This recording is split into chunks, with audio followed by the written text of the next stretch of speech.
Good morning, good afternoon, a good day to everybody.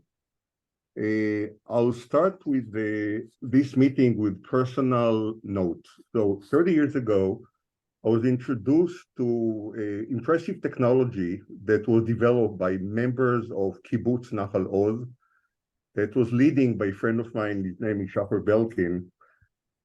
In some point, I got involved with the company and learned the meaning of kibbutz life, which is kind of like a strange combination of agriculture, metal factory, cows, milk, and yes, and high tech, and all that in less than 150 families, with base values of a simple life as human being. And focus on families and kids and joy of life and things of that nature. I learned a lot from those wonderful people. And since then, Nahal Oz members became part of my life. Not many are aware, but that bloody day, October 7th, 2023, was actually the 70 years birthday of Kibbutz Nahal Oz. Yes, celebration was scheduled on that specific day at 5:30 p.m. in the afternoon, and hundreds of people were invited to be on that to attend that event. I cannot even imagine what would happen if, for God's sake, that would happen at those times. In the meeting today, we have people from around the world, different religions, different nationalities. We have people from the security industry, professionals, Jewish organization, friends and family, good people that believe in basic values of life. The objective of the meeting today is to share firsthand horrible experience of that day, but also to share the vision to the future of rebuilding the life and future of the families of kibbutz, of the members of kibbutz Nahal Oz. With me today, Ronnie Kuban, Israeli TV persona, Amir Tibon, member of Kibbutz Nahal Oz, a non-Israeli journalist, and the son of IDF Major General Noam Tibon, which is a hero, and Yael Raz, which was born and raised in Kibbutz Nahal Oz, was part of the Oz Vision team and a spokesperson of Kibbutz Nahal Oz. Whoever need translation, because we have people from different countries and that speak different languages, on the button we have of the Zoom, you have like 3 dots or a CC or a caption button there that the system can transcribe. You need to choose the language of the meeting, including Spanish. So having said all that, Ronnie, take it from here. Thank you. Thank you. So hello friends, my name is Ronnie Kuban. I am a journalist and I have a TV talk show in Israel. And I have the honor to introduce 2 real heroes from Kibbutz Nahal Oz, Yael Raz Lachiani, who is Kibbutz spokesperson, and Amir Tibon, who is a journalist and a friend. Hello, Yael and Amir. Before we go back to Saturday 3 weeks ago, how are you both doing today? How are you? Wow. Complicated Tough question, yes. Yeah, it's the most complicated question these days. When, we are together now and speaking with friends from around the world who want to support and learn about what happens, so it's okay. But these are complicated times for our community. A lot of ups and downs, I would say. My daughter went to a therapist last week out of the last few weeks. And when my daughter left out from the room, the therapist said to me, look, she's eating, she's sleeping, she's active, so she's okay. Is meaning she has her system working and she's taking care of herself the best way she knows. So I think Amir and I both eating and sleeping most of the night, but I don't think we are okay yet. We're getting there. And what are you guys busy with right now in these days? What is your main action? I'm part of the leadership of Nahal's community, not in my everyday life. It's just the last 4 weeks, so I'm really active of keeping this community together. It's not hard when you are a refugee as a community in your country, and when you are still grieving about friends and families around, and worried for the kidnapped that are not with us yet. But besides of that, we represent the voice of our community and our people in Israel and around the world. Again, not easy mission, but really important. I can attest that Yael, as the spokeswoman of the kibbutz, is very busy these days because we are our kibbutz has become a national symbol in Israel, and I think it's also drawing a lot of international attention. And so she's being kept quite busy by a lot of journalists and filmmakers and others who want to tell the amazing stories of what happened to us on that terrible day. One thing that I'm also doing, and you know, Ronnie, this is also an interesting time for journalists, so I'm also busy at my job in Haaretz newspaper, but one mission that I've taken upon myself is to go and visit the families of soldiers who died protecting our community that day. There were several military and police units that were involved in the fighting in and around our kibbutz on that day. I have visited so far 4 of those families of soldiers who died in action trying to protect our community. And I did one visit today, this morning, to a family in Ashdod. Their son, Chen Buchris, was an officer in the Special Forces, tried to reach our community Saturday morning to try to save us, and was ambushed along the way and died in a gunfight. And it's very difficult to make those visits, but it's also important to, on behalf of our community, to come and speak with the parents, the siblings, and show them, you know, in flesh and blood, the people that their loved ones saved when they fought that morning. And I show them pictures of my 2 young daughters, and I tell them, I can hug my daughters at night because of the courage of your son who's not with us. So this is not something I imagined I would be doing on just on a Wednesday morning, but life has changed since October 7. We're all adapting. I want us now go gently and slowly to that Saturday on October, 3.5 weeks ago. How did it all begin? It started Tzeva Adom, red color alert, which is not everyday life, but it happened a lot. I have a big house, and we have 2 safe rooms in our house because we are too experienced. So my husband went to the upper safe room to be with my 2 boys, and I went to the safe room in my floor to be with my daughter. But then I have to say that I cannot until today draw a line of what happened when. But there was a point that I understand that I cannot be in the lower safe room. I don't know what happened, but at the same time, my husband sent me a message, please come up. So we stepped up from the safe room and get to the upper safe room.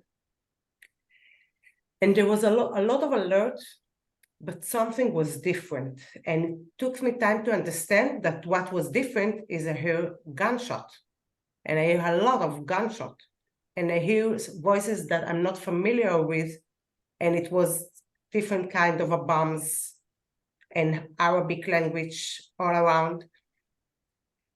And then we started almost a day, since 6:30 in the morning until the first time I saw Israeli soldier was about 5 p.m. That we were sitting at the safe room. We didn't have electricity. We didn't have Wi-Fi. I don't know if it's good or bad, but we didn't have Wi-Fi. It's not good for the family that was outside of the kibbutz because they want to hear something from us. And they were trying to get into my house.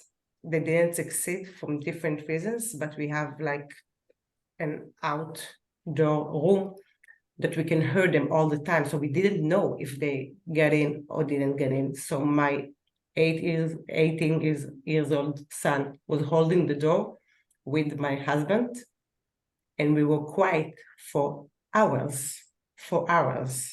And because we didn't have Wi-Fi, we started to use SMS, the old-fashioned SMS. Yes. And I get message from a friend of mine that people are in our house. They are getting into the safe room. Yael, come, please save me, send someone to save me. That was, again, I cannot do an hour line. I can check my phone, but I cannot say what happened when. But I know that I spent hours of taking care of. You say hours, how long were you in the safe room? From 6:30 a.m., 5 p.m. It was the first time that I saw an Israeli soldier. I could step out just to reorganize ourselves. We didn't have water or food or go to the toilet at all. So we took a couple of minutes to reorganize ourselves in the safe room. And then we go back for another like 2 to 3 hours until the IDF took us all out of the kibbutz. I guess that's the short story. Yes. But I'm here to tell the story also. Short but harrowing, well, nonetheless. And Amazing. I spoke about SMS messages. We were exchanging messages between ourselves on that day. Wow. Give us an example. I'll tell my story and then I'll get to the message Okay. through it. So the beginning is very similar to what Yael is telling. We are in our home. It's 6 a.m. on a Saturday morning. It's a holiday in Israel, Simchat Torah. And on that evening, as Avi said earlier, the kibbutz is supposed to celebrate the 70th anniversary for the foundation of our community. And we are all very excited about it. The night before, there was a rehearsal for the big party at the pool of the kibbutz. My 2 daughters went on the stage to perform a dance as part of the kindergarten. And we were also excited and expecting this big event in the evening. And I remember that before we went to bed, I said to Miri, my wife, tomorrow morning, I'll take Carmel, our younger daughter, she's a 1.5 years, I'll take her to the playground. And you can work with Galia, our older daughter, she's 3.5, on the dance 1 or 2 more times, so she knows all the moves. But we wake up at 6 in the morning to a different music, if you will. The music of very intense bombing on the community, bombs falling all over.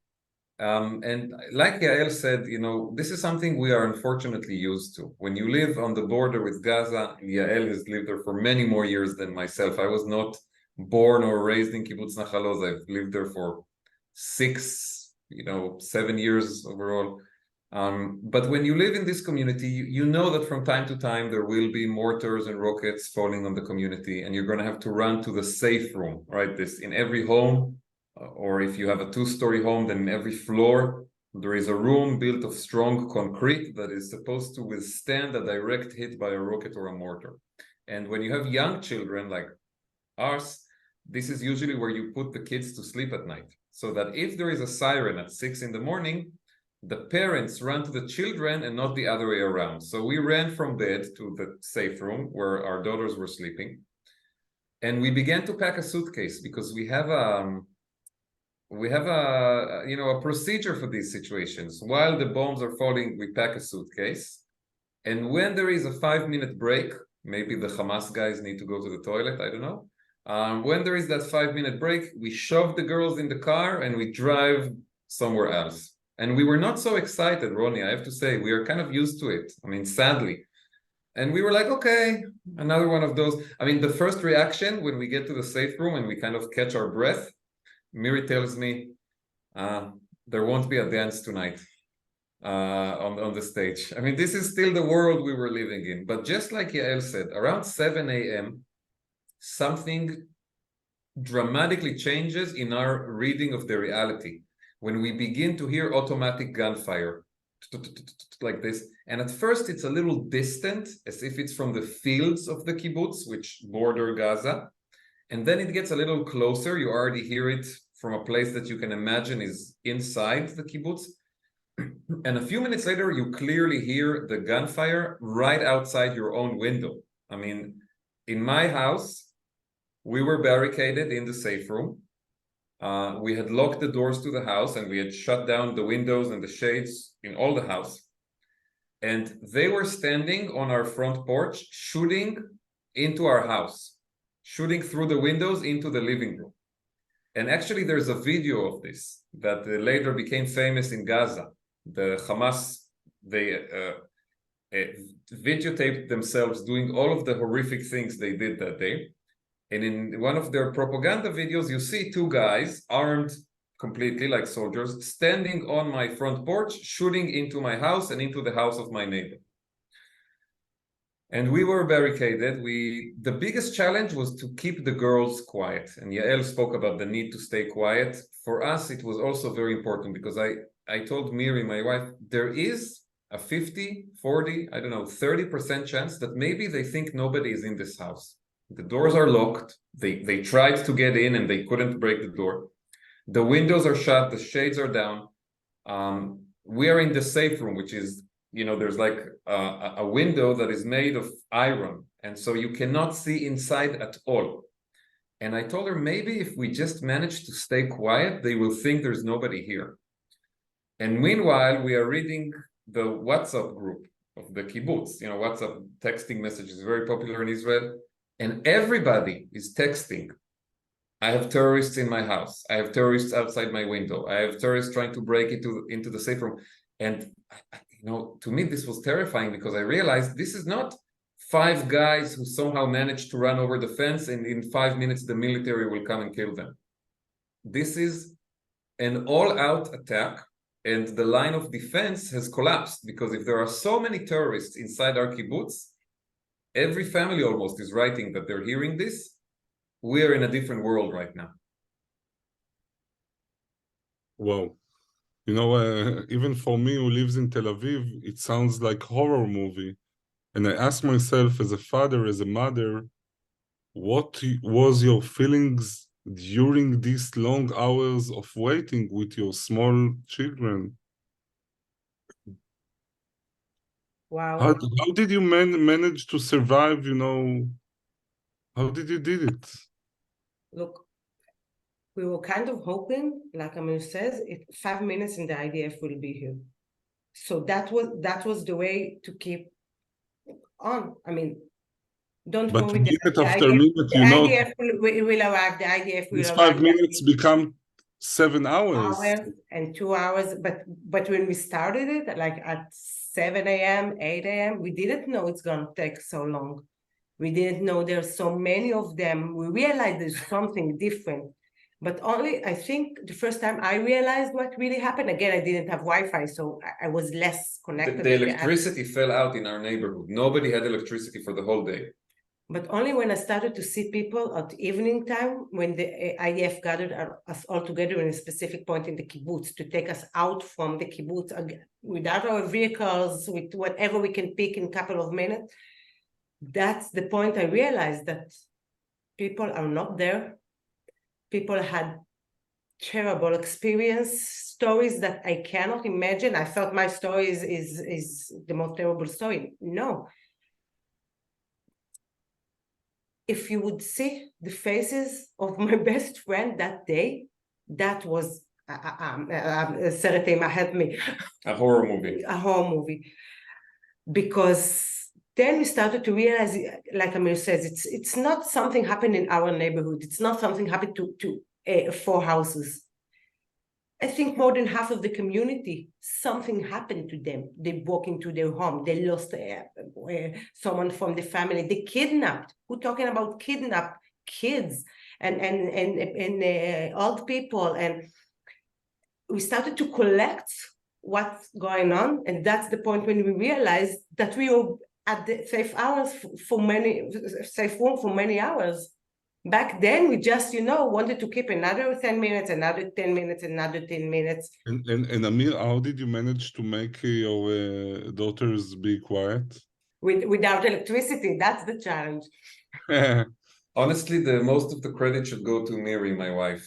She's a social worker and she works with children. And she managed, I don't know how, to just explain to them in the most basic terms that they have to be quiet now. I mean, and remember, this is a 3.5-year-old and a 1.5-year-old. And she just told them, because they did not wake up from the explosions, but when the gunfire was outside and inside our house, they woke up from it. And the reaction was, what is this? Can we go out and play? I mean, they're not aware. And she just told them, girls, I'm really, really sorry.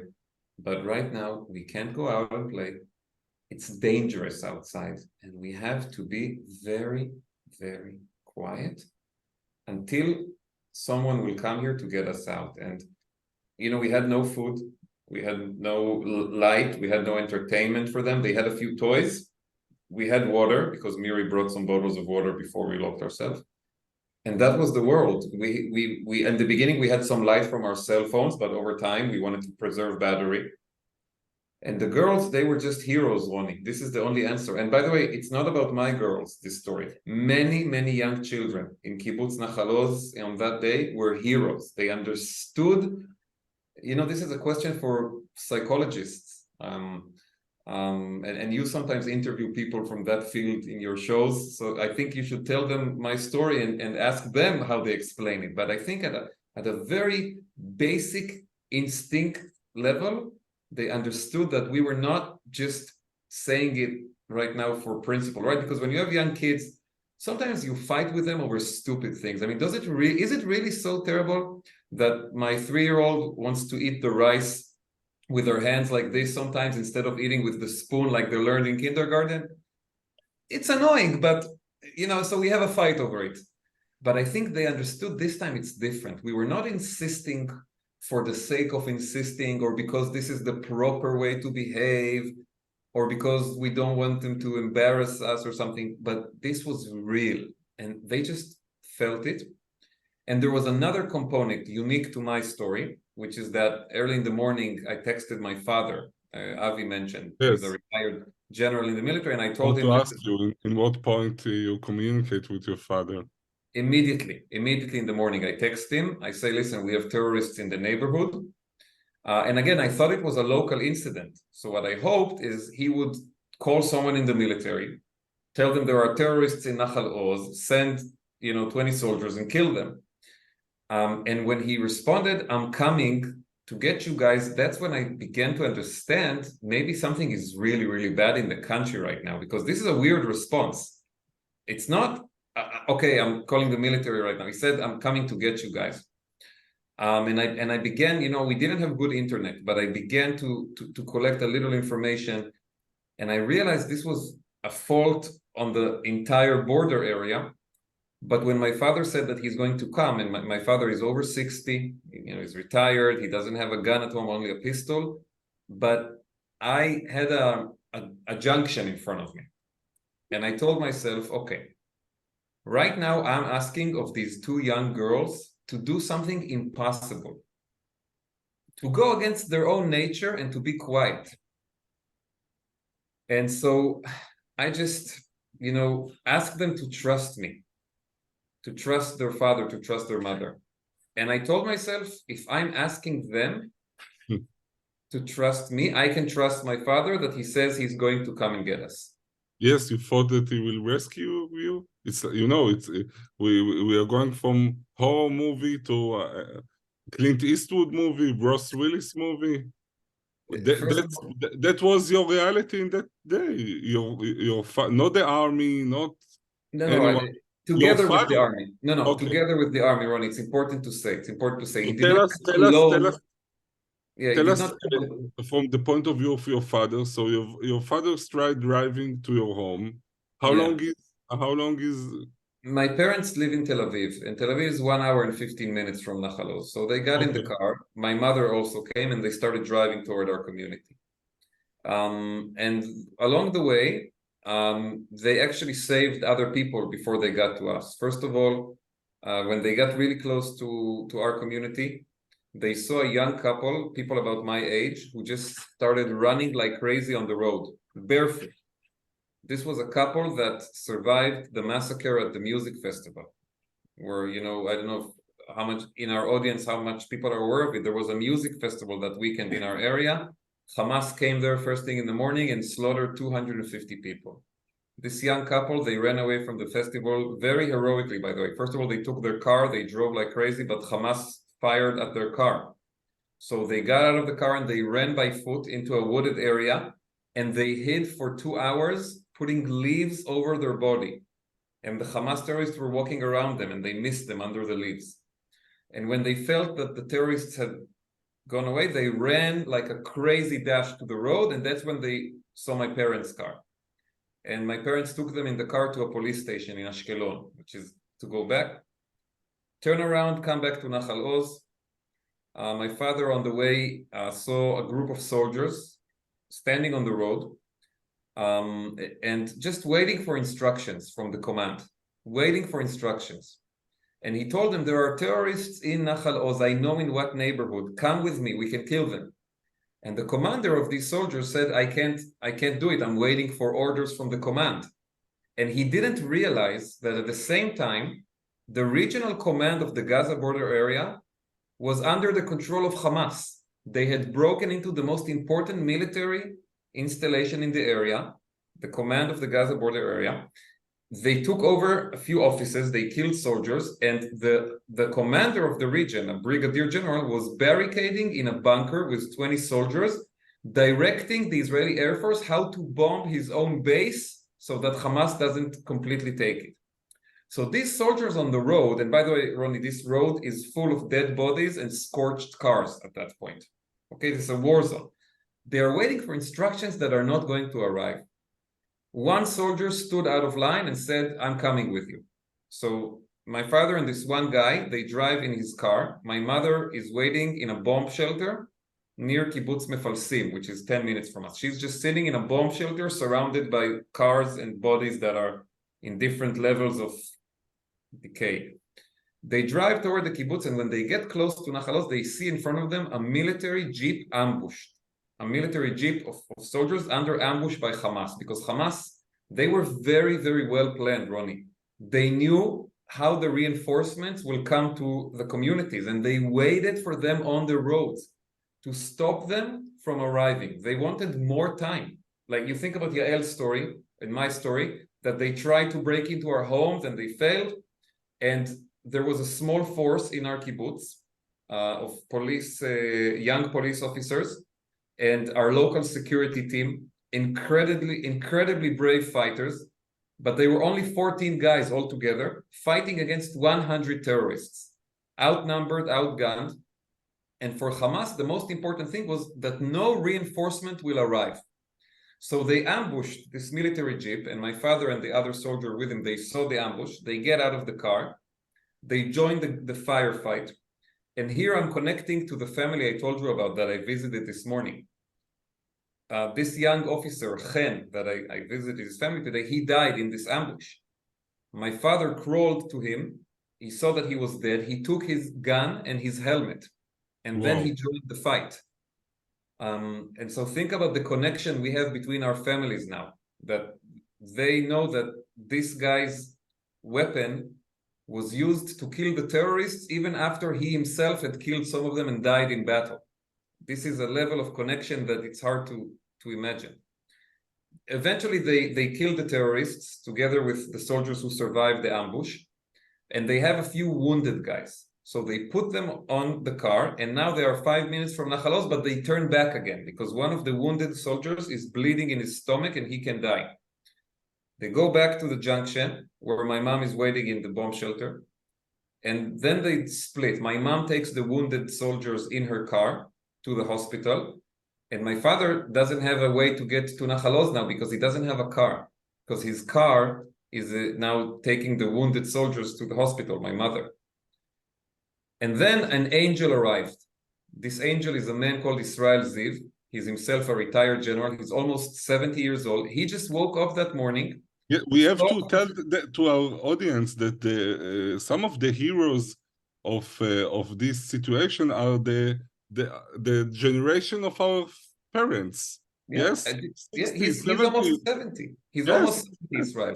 Israel's even almost 70, yes. He's crazy. He woke up that morning, he saw what was happening. He said, I'm going to the south, I'm going to fight, I'm going to help. And my father sees him, they know each other from the army. He says, Israel, I don't have a car. I need to get to Nahal Oz. My granddaughters are there, take me. And Israel says, get in. So these two guys are now driving in a private vehicle, nothing, it's not a Jeep or something. They're just driving to Nahal Oz. They arrive to the entrance, and over there at the entrance, a group of soldiers is about to enter for the first time. This is 2 p.m. Now think about the heroism of the small group of police officers and local security team that have been fighting alone since 7 in the morning, and the army now arrives for the first time at 2 p.m. Wow. This is crazy. And then the forces join, and my father comes with them. They start going from home to home in the kibbutz to clear, kill the terrorists, get the people out of the safe rooms. I had no idea any of this was happening. We had no cell phone. The last cell phone I had was around 12 p.m. Around noon, we had some reception, and I saw a message from my mother that she said, my dad is on the way. He's close, he's on the way, but I had no idea what will happen. Around 4 p.m., we heard a bang on the window of our safe room, and my father said, I'm here. And then Galia, my 3.5-year-old, she said, Saba egia, grandfather is here. And that was, we knew that we were alive, but we were, overtaken with emotion, and our house became like a front command for this group of soldiers, because they left my father there with his weapon, and they knew, okay, in this house, there is an armed person. We can start bringing other people to this house. So they started bringing neighbors to our house from other places. They want everyone to be together, so it will be easier to protect and evacuate if there are still terrorists that are hiding. And I have to say, Ronnie, this was one of the most difficult moments, because we were so happy to be alive and to see every neighbor who is alive who come into our house. But we start to understand, and we start to notice who is not coming. My next door neighbor, Ilan Fiorentino, was the security chief of the kibbutz. He went out first that morning to fight. And his wife and 3 daughters, the house in front of me, they stayed in the safe room and they survived. When they come to our house at 4:30, I am so happy to see her and to see the girls. And she walks in the house, and the first thing she says, have you seen Ilan? Have you seen him?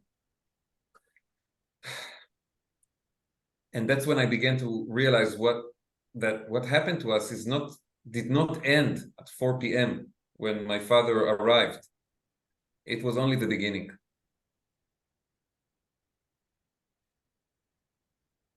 I don't have words. To the next question.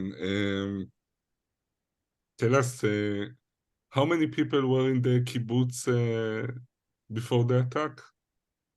450, including kids. Yeah. 450. How many How families? many- Yeah, sorry. So How we many- don't say, in a kibbutz, you don't say families, because if my mother lives alone, she's a family. Okay, so say how many houses that belong to families, father or mother, about 120. And besides of that, we have almost 100 small apartment for young adults, students, before the IDF, after the IDF. So altogether with the kids, it's about 450. How many were murdered? 14 children, women, adults. And how many were kidnapped? We have 7 kidnapped, 1 is missing until today. 7 kidnapped. The 2 women that released the first last Friday. The American citizens. They were kidnapped from Nahal Oz. They have a relative in Nahal Oz. They're not living in Nahal Oz, of course. So we started with 7. Now we have 5. 2 kids, 9 and 15, Ella and Dafna. We have a woman age 84, named Elma Avram. 84. 84, she's sick. Elma Avram. And we have two fathers from different families. Tzachi Idan is 49, and Omri Miran, I think it's about 40. With two small kids, 6 months and 2 years. Tzachi's daughter was murdered in his hand. I mean, he was kidnapped, knowing that his daughter is murdered. It wasn't, of course, at her funeral and at the Shiva, which we are doing here in Israel. It's a really, really complicated situation. We try to hug them all, but there's just too many.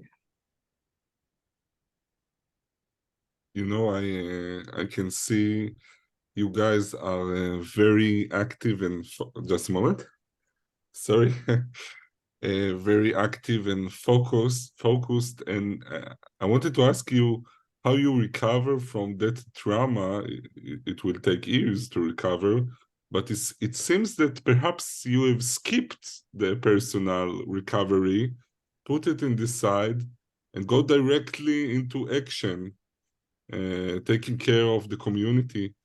Can you tell us a little bit about what happened in your mind, in your soul? How do you pass day after We have day? no chance, okay? We just have to rely on ourselves. When you live in a community, when you celebrate holidays or whatever going on in your life with the community, so the community stay with you with something horrible like that happened. And that's what keeps us hanging on. I have to say it's easier for me to talk to Amir or to talk to a neighbor of mine than talk to my brother that is not living in Nahal Oz, because we have something common and it's easier. I think that we cannot describe how we are holding on to the situation. Okay, we look focused, we're active. The nights are difficult. Visit friend that someone from their family missing. Difficult. We live as a refugee in our country. We get a lot of help from Mishmar HaEmek, the kibbutz that hosting us, and from other people in Israel, other organizations. But by the end of the day, I came from a really big house into 12 meters that me and my family share every day and every night. So even if I want to cry alone, I cannot. I don't know how we will recover from that Saturday. Not as a person and not as a community. Okay, we're gonna be different. We already different. I just want to ask you, you know, it's just 4 weeks. We don't have really a perspective, but how do you think that they change you? How it changed you? Start with like the everyday life, okay? My son was supposed to go to the army next month. He delayed his army service in 4 months, and he have to decide what he's gonna do. He's supposed to go to one of their fighting unit. On one hand, he says, I want to save 100 people, like soldier came into my house and saved me. And on the other side, he says, I cannot see you the way I see other families that lost their son or the fathers or someone relative. So it's stupid, okay? But things that was like 4 weeks ago was our everyday life, you know, to prepare him to the IDF service, to buy whatever he needs, to do some kind of a party for him. It's all on hold. I didn't go back to my regular job. I don't know when I will go back to my regular job. We changed the kids' schedule. Yes, they go to school and they have some kind of a routine. But do I want them to go to school? Is it important for them at the moment to learn English, to learn math? I mean, think that in my everyday life, my other son has to go to a speak therapy. Okay, we already set the dates, like 2 months ahead. I don't know when we will go to speak therapy. That's on the regular level. Besides of that, I comfort my friends every day and every night. How many sadness and you can take in one day. I see one woman that lost her husband, and another woman that lost her sister, and another father that lost his son. That's where I'm living. It's hard to smile. Okay, you look at us and we look okay and we smile because, you know, we see people from out of the world, but it's hard to smile over here. It's hard to laugh over here. I'm sure. I mean, and how do you feel it changed you? First of all, I think there's one thing I have easier than Yael, which is I have very young children. And young children, at the end of the day, get a focus out of you that just pushes everything aside sometimes. You know, Ronnie, there was a moment on that Saturday, 7:30 p.m. We are in our house. There are 40 people in our house. All the people, you know, the soldiers and everyone they brought to our house. About 10 children. And we are just so excited to be alive and so sad to understand what's happening. And then a woman from the kibbutz that was brought into our house, Ruti, she's about 70 or something. She's a grandmother. She comes to my wife and says, I need, you know, like a big dish to make pasta. She says, what do you mean to make pasta? She says, the kids need to have dinner. And for me, it was like a slap, you know, that wakes you up. You know, sometimes you need a little kind of, you know, reality slap to wake up and understand that, yes, we were just, you know, a group of terrorists just tried to murder us and murdered and kidnapped our neighbors, but the kids need to have dinner. And I think there is something about that kind of, you know, the routine of raising young children that helps a little bit set aside the magnitude of how terrible everything that happened is. And there are also moments of joy that come from this. And, you know, I was speaking about this, you know, this experience of going to visit the families of the soldiers who died protecting us. There was one young fighter, 23 years old, from this group of police officers who were fighting in the morning in our kibbutz, and he died. And I went and I visited his family, and I became friendly with his brother. And every time that something is published about his brother in the media, I send him the link. I say, look, there's another article or clip on TV about your brother. And then the other day he wrote me, he said, Amir, I have to confess, I cannot read or watch anything about my brother right now, but I want to ask you something.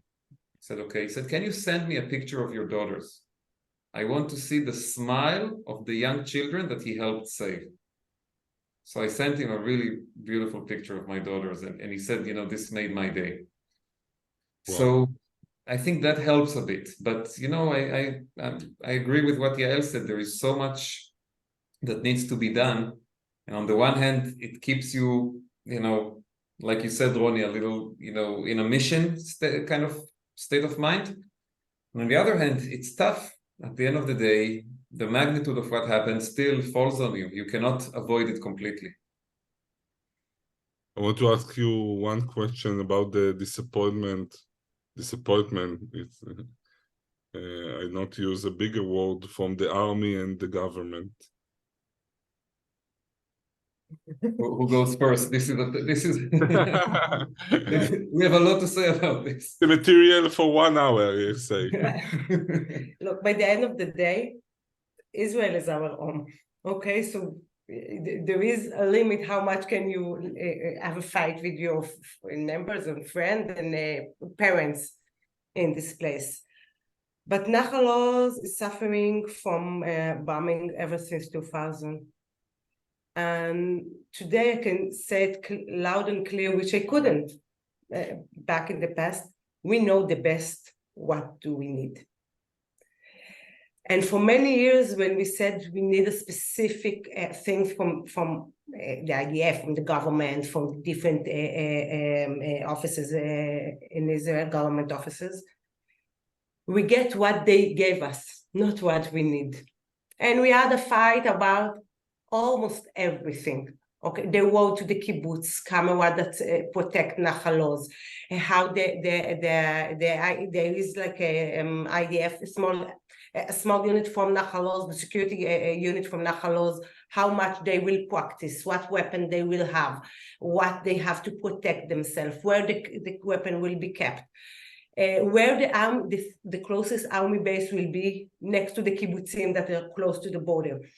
We argue about how many therapists each kid can get in Israel, and so and so and so. We have fights about everything, and for many years we just get whatever we got from the government, not what we needed from the government.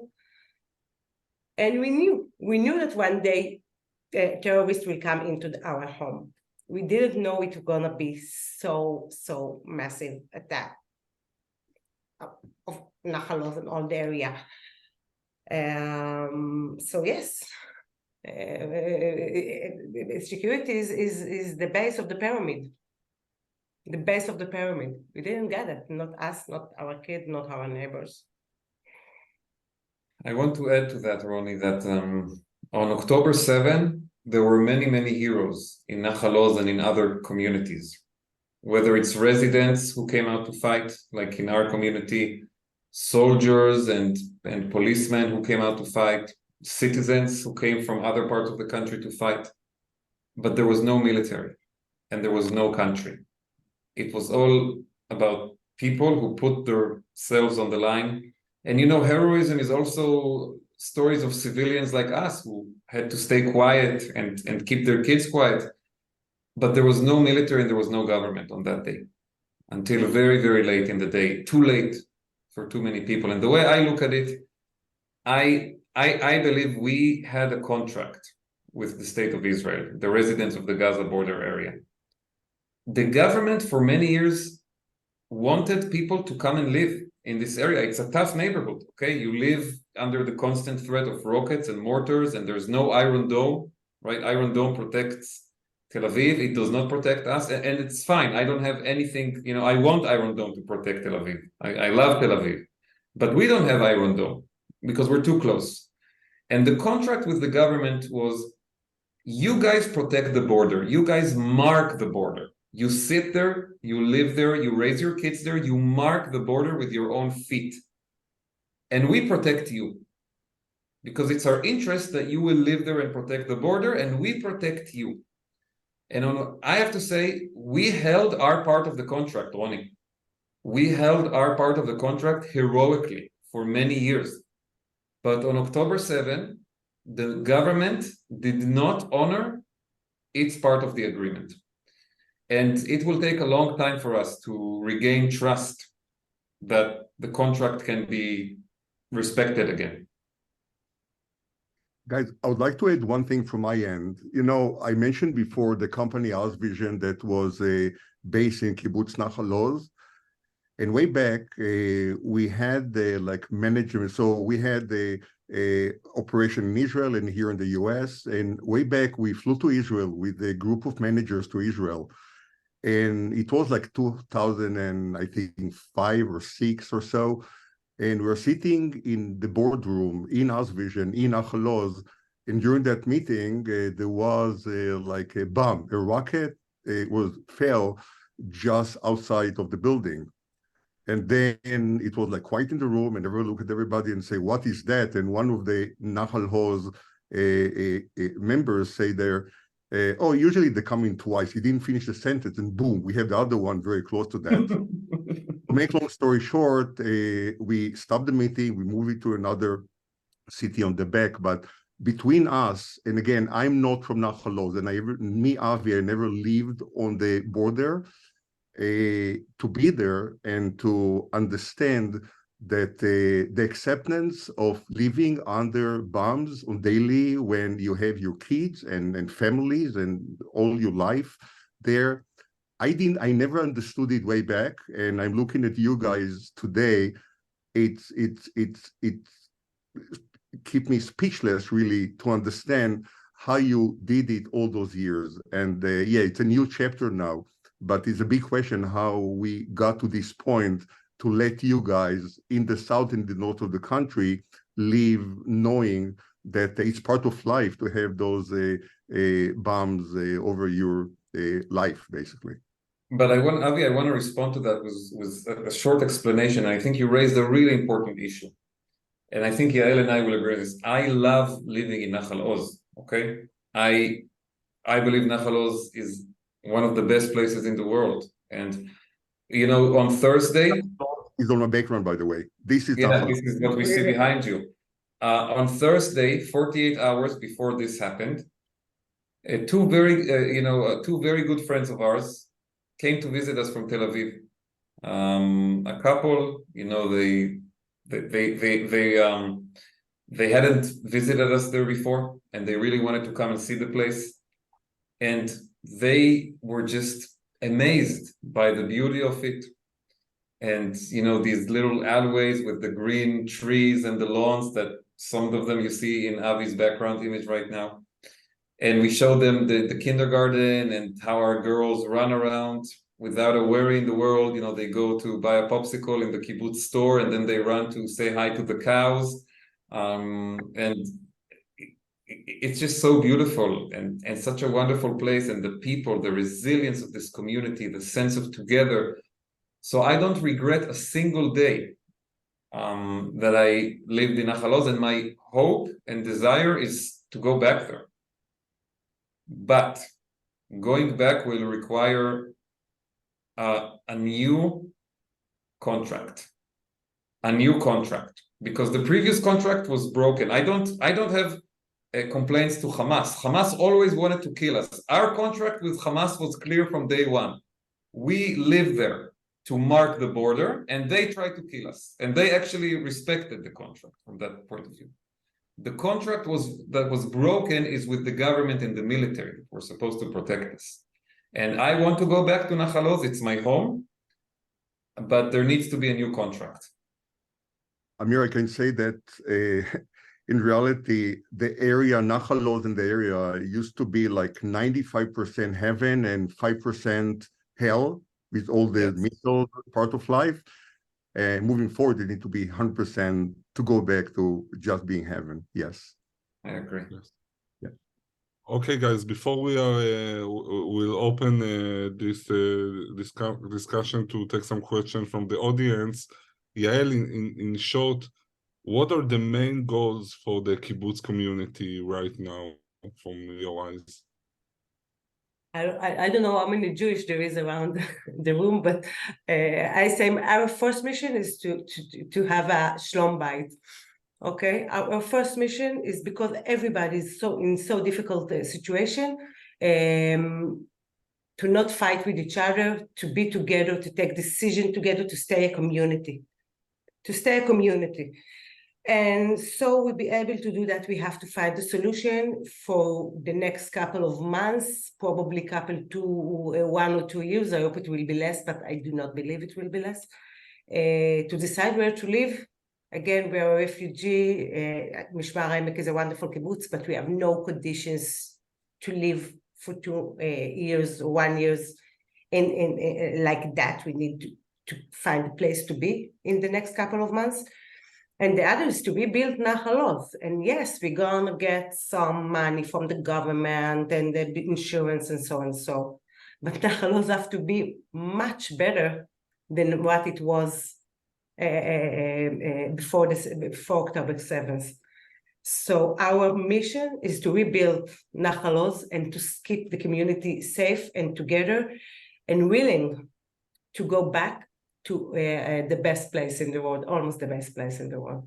It depends where you're from, but for me, it's the best place in the world. There's a lot to do. Yes, and it costs a lot of money. And I want to add a sentence that, from my point of view, and I try to look big picture, rebuilding communities like Nahal Oz is the most important Zionist mission of the 21st century. In the 20th century, the most important Zionist mission was to create the state of Israel, obviously. And in the 19th century, it was to create the Zionist movement itself. But we are in the 21st century. Israel exists. Israel is a strong country, even though we saw that it's vulnerable. It's a strong country. It's an independent country. And the question of whether we will rebuild these communities, everything is on the line, because if these communities are abandoned, then nobody will be safe. The next line will be up next. And for Hamas, it will be such an achievement. The ability to erase a set of communities that are within the internationally recognized borders of the state of Israel, it will be unprecedented for them. The biggest achievement in their history, and they will, even if they wait 10 years, they will try the next line. If we go back, if we rebuild and we do it better, they will be in a situation of despair, because the biggest attack that they ever committed will end in failure. It will end with us going back. And Ronnie, when people ask me about the war now, what does it take for Israel to win? I'm not a military expert. I'm not a tactician. I don't like to speak about things that I don't understand, even though in Israel it's a popular sport. But for me, there is one definition for victory. A year from today, I can put my daughters in kindergarten in Nahal Oz and drive off to work in Tel Aviv with peace of mind. This is victory. If I can do that a year from today, we won the war. A beautiful victory. So let's do it. So now is perfect time to take some questions from the audience.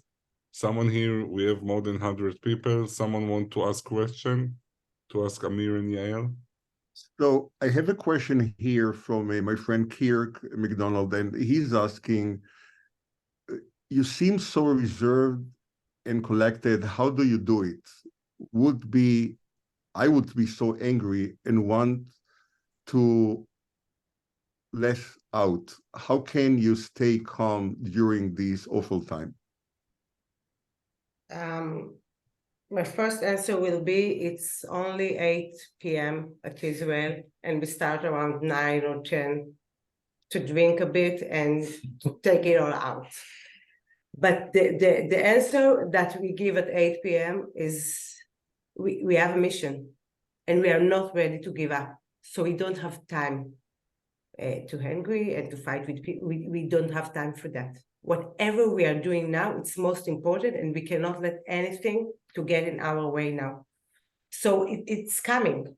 It's coming. But as I said, after 9 p.m.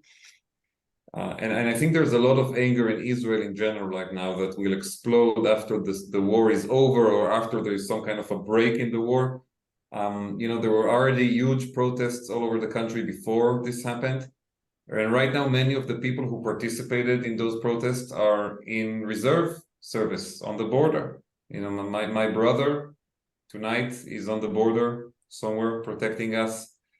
A neighbor that was with me, in the same situation on Saturday is now again somewhere protecting the country. And I think when these people come back, the anger will begin to come out. But for the point of view of our community, I agree with Yael. Right now, we are focused on what we can do to help our own community and plan our future and start the process of rebuilding the community and raising funds for it and making plans for the future. And I must add, we see many, many good people every day. Who want to help. Every day that want to help, to come to do something for the kids, to bring us clothes, to just be with us. There is a singer here almost every night. I'm not going, but there is. So we meet a lot of good people around, and that keep us hanging on, really, really. So I'm sharing here a QR code that link for whoever, if they can, if they want to help, that will be highly appreciated. The QR code is here and is active. And there is, if you're in the US, it's also tax deductible, I will add. Ronnie, is any other comments from your end or anybody else? I don't see only speechless. No, if that's yeah. so, I would live in like- Tel Aviv, but we live in the same country, you know. I will just say, I looking in the chat, no question. So we are very grateful that you have been with us today. Thank you, and thank you, Amir and Yael. Yael, last question. You were supposed to celebrate the 70th anniversary, like you said, of Kibbutz Nahal Oz that same Saturday, almost 4 weeks ago. When will the kibbutz community, it's a tough question, when the kibbutz community will be able to celebrate it? You're asking a really big questions. I don't know how we're going to celebrate, I don't know, Hanukkah in 1 month. I don't know how we celebrate. Again, really, I don't know how to celebrate. If someone have birthday over here, You know, maybe I will rephrase the question. Maybe the right question is, will you ever celebrate this 70th birthday? I'm thinking that going back to Nahal Oz will be a big celebration. But again, at the same time, we will always remember those who didn't come back with us. So it's a really big word at the moment, celebration. I'm sorry to destroy the party. But it's really hard to imagine at the moment any kind of celebration. It will happen, but we cannot imagine when or how. I think, you know, I agree with Yael, first of all, that anything from now on, you know, I'll end with a story, Ronnie, okay, that responds to this. 2 weeks ago, President Biden came to Israel, and he invited 12 Israelis who were impacted by the war to meet him for half an hour. And I was very lucky to be chosen by the American Embassy in Israel to be invited. And President Biden gathered this group of people who were there on that day, who lost family members, who lost friends.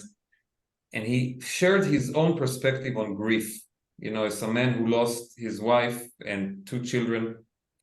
And he said, you will never, ever, ever forget the people that are dear to you that you lost on that day. Never. He said, I still remember my wife, and my daughter, and my son every day. But at the same time, he said, life will continue, and you will celebrate birthdays, and you will celebrate holidays, and they will be there with you. And I hope we can get to that point. I believe we will. It's a good story to end with. Thank you. Having said that, I would like to, before we go, to run a short video that everybody can understand a little bit from a little bit different perspective from the video.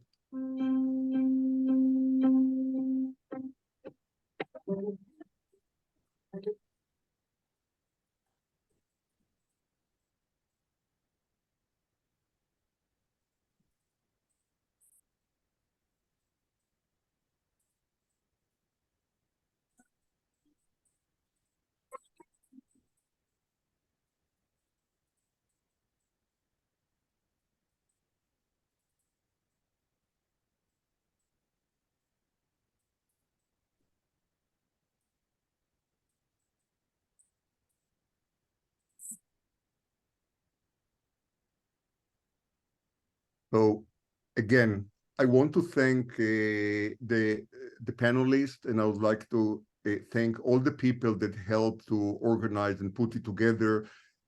Friends from the security industry, from Canada, and from other places. Thank you very, very much, and hope to be in contact with you soon. Thank you, everybody. Thank you. Thank you so much. Thank you. Thank you. Goodbye. Good night, folks. Thank you.